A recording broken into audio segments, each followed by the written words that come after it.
이것은 성경적인 것입니다. 우리는 주님께 찬양을 드리기 원하지만 주님의 전에 가서 계속 말만 합니다. 주님의 마음을 여러분에게 알려주시도록 특권과 존경을 드리지 않는다면 교제가 아닙니다. 주님은 인도하시기 원하십니다. 주님은 여러분의 마음을 괴롭히는 것들에 답해 주시기 원하십니다. 주님의 마음을 여러분에게 말씀하고 싶어 합니다. 우리는 얼마나 기도의 장소, 은밀한 골방에서 주님의 마음을 듣습니까? 주님을 예배할 때 놀라운 기쁨이 있고 치유가 있습니다. 하지만 주님께 시간을 충분히 드리지 않고 주님의 음성을 듣지 않는다면 마당만 밟는 것이라고 성경은 말합니다. 여러분을 주님께 가까이 하게 하시는 목적은 주님께서 여러분을 만나고 여러분의 삶을 다스리시며 말씀하시기 위함입니다. 모든 질문에 답해 주시기 위함입니다. 죄를 이기고 죄의 속박을 깨뜨리기 위한 단계들을 알려주시기 위함입니다. 주님은 여러분의 결혼 생활, 사역, 모든 것들에 대해 말씀하기 원하십니다. 그러나 우리는 하나님께서 말씀하실 때까지 임재 가운데 머무르지 못합니다. 머무르기보다 찬양하거나 기도 제목들을 나열합니다. 예수님 감사합니다. 예수님을 신뢰합니다. 이제 갈게요. 자신의 관심사로 돌아갑니다. 여러분을 주님께 가까이 이끄시는 것은 먼저 여러분이 주님의 주권 아래 있게 하기 위함이십니다. 주님, 제 자신을 온전히 드리기 원합니다. 저는 주님의 마음을, 제 삶에 주님의 임재를 원합니다. 주님께서 제게 말씀하시기 원합니다. 너는 내 임재에 나와 나를 예배한다. 내게 가까이 오라. 내가 머무른다면 내가 너를 만날 것이다. 주님의 전에 나아갈 때 일어나는 일입니다. 사람들은 들어와서 기도 제목을 아뢰고 기도의 향을 올려드립니다. 그리고 조금 걷다가 나가버립니다. 나의 전에 찬양으로 나아오라. 마당만 밟는 이들이 가버릴 때까지 주님은 기다리십니다.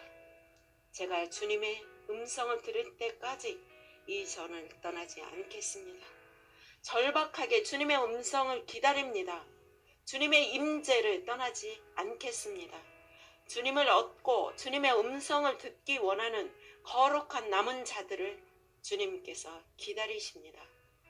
주님의 음성을 들을 때까지 잠잠히 인내하며 믿음으로 기다려야 합니다. 믿음이 없이는 주님을 기쁘시게 할 수 없기 때문입니다. 마음껏 주님을 예배하십시오. 원하는 바를 주님께 아뢰십시오. 하지만 믿음이 없이는 주님을 기쁘시게 할 수 없습니다. 주님은 믿음이 없는 찬양을 받지 않으십니다. 주님은 마당을 밟기만 하는 이들이 떠나고 나면 말씀하십니다. 이제 내게 가까이 나아오라. 내가 너에게 가까이 갈 것이다.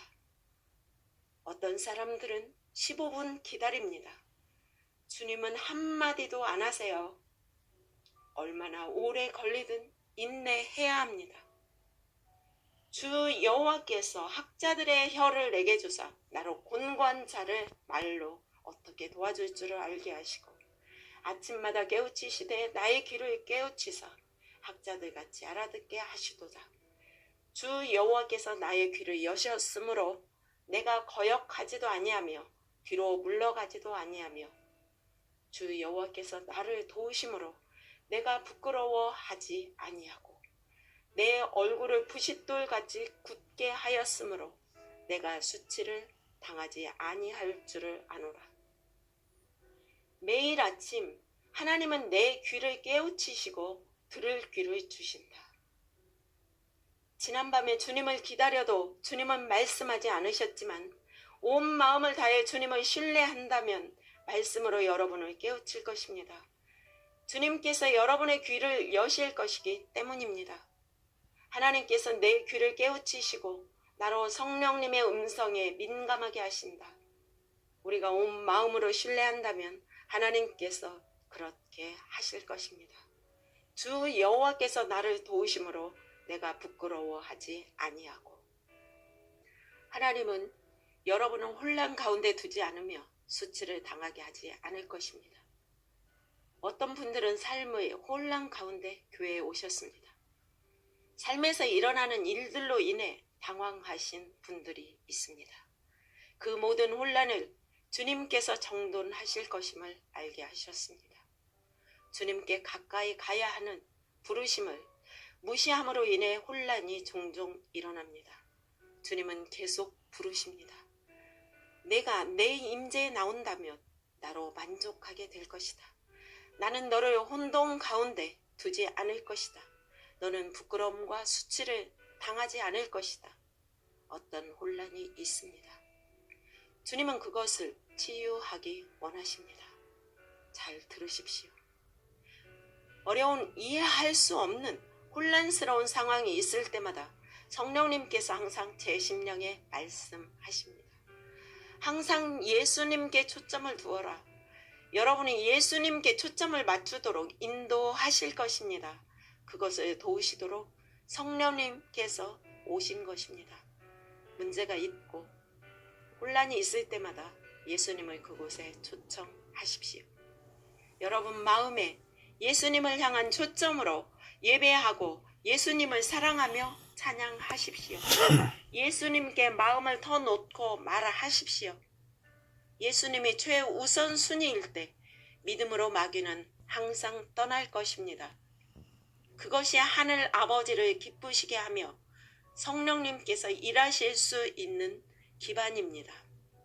성령님께서 여러분의 삶 가운데 주님이 나타나게 하시는 기반입니다.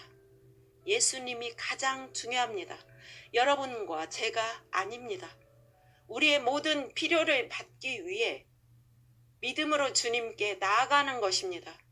예수님께 초점을 맞추세요. 주님과 동행하며 주님의 음성을 듣는다면 주님께서 정돈하실 수 없는 혼란스러운 것은 없습니다. 주님께서 여러분을 인도하실 것입니다. 아멘.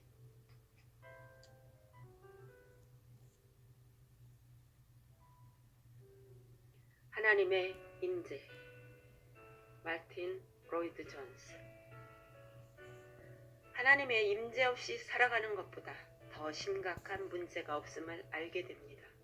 하나님은 백성들을 약속의 땅으로 보내셨습니다. 하나님께서 말씀하십니다. 이제 내가 너희에게 약속한 가나안 땅으로 올라가라. 젖과 꿀이 흐르는 땅으로 들어가라. 천사들을 먼저 보내 너희들 앞에 있는 적을 무찌르게 할 것이다. 천사들이 아모리 사람과 헷 사람과 브리스 사람과 가나안 사람과 히위 사람과 여부스 사람들을 무찌를 것이니 가라. 약속한 땅으로 올라가라. 나는 너희를 애굽의 노예 생활에서 꺼내어 주었고 내가 너희들을 약속의 땅으로 보내니 어서 가라. 모세 너는 어서 이들을 이끌어라. 천사들을 보낼 것이다. 백성들은 안 됩니다. 하나님 당신이 우리와 함께 하지 않으면 우리는 가고 싶지 않습니다. 이것이 바로 여러분이 반드시 알아야 할 영적인 이해입니다. 그리고 이것이 여러분과 제가 도달해야 할 수준입니다. 자, 이 사람들이 이런 갑작스런 깨어짐이 일어날 때 엄청나고 깊은 깨달음이 일어나는 것이 보이십니까? 하나님이 함께 하시지 않으시면 그 어떠한 은총도 모두 헛된 것임을 깨달았습니다. 가나안이 무슨 소용이고 젖과 꿀이 무슨 의미가 있으며 우리가 그 땅을 차지하는 것이 무슨 소용입니까? 당신이 우리와 함께 하지 않으시면 무슨 소용이 있습니까? 백성들은 하나님의 임재하심과 그와 교제하며 동행하는 것이 그 자체만으로 세상 무엇보다 중요하다는 사실을 깨달은 것입니다. 이것을 오늘날 교회에 적용해 보겠습니다. 당신은 원수들을 넘어서서 성공할 수 있습니다. 하나님의 임재에 관한 이 위대한 깨달음을 중심으로 두지 않고서도 말입니다. 그렇습니다. 천사들이 앞장서서 적들을 물리치고 약속의 땅으로 보내줄 것입니다. 그들이 우리를 가나안 땅으로, 젖과 꿀이 흐르는 땅으로 보내줄 것입니다. 모든 것이 다 괜찮아 보입니다. 이에 대답하는 성경 말씀이 있습니다. 시편 106편입니다. 하나님이 이스라엘 백성들이 요구한 것들을 들어주셨지만 그들의 영혼은 쇠약하게 하셨도다. 당신은 번영을 가질 수 있고 영향력이 커질 수 있습니다. 교회가 사역을 굉장히 잘하는 것처럼 보일 수 있습니다. 재정적으로 안정되고 교인들이 많으며 부를 이루고 회심자들을 이끌어내며 원수들을 물리치는 등 모든 것이 잘 되는 것 같습니다. 신문 기사를 보십시오. 기독교 신문에서 나오는 기사가 가장 훌륭하게 잘하고 있는 것처럼 보입니다. 하지만 이에 대해 제가 하고 싶은 질문은 이것입니다. 과연 하나님이 그 중심에 있는 것입니까? 그가 진정으로 우리 가운데 계신 것입니까? 우리는 마땅히 하나님의 임재를 깨달아야 하는데 우리에게 그 깨달음이 있습니까? 이러한 깨달음이 이스라엘 백성들에게 있던 것입니다. 그들은 이렇게 말했습니다. 우리는 가나안 땅에 관심 없습니다. 젖과 꿀은 아무런 가치가 없고 저 원수에 대해서도 관심이 없습니다. 우리는 하나님 당신을 원합니다. 시편 기자가 말합니다. 내가 주께 부르짖음이 사슴이 시냇물을 찾기에 갈급함 같이 내 영혼이 주를 찾기에 갈급합니다. 그는 복을 따르려고 하는 것이 아닙니다. 하나님, 살아계신 하나님을 따라가려고 하는 것입니다. 바울이 말하기를 자신은 비록 성공적인 복음 전도자로 수많은 사역을 했지만 이에 만족을 하지 못함은 내가 그리스도와 그 부활의 권능과 그 고난에 참여함을 알고자 하여. 그들이 이렇게 말한 것입니다. 우리는 당신이 함께하지 않으면 더 이상 가지 못합니다. 하나님의 임재의 본질을 그들은 깨달은 것입니다. 제가 말씀드린 대로 그들이 깨달은 것은 바로 이것입니다.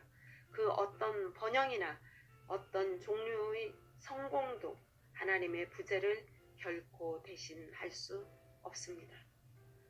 사람이 만일 온 천하를 얻고도 제 목숨을 잃으면 무엇이 유익하리요?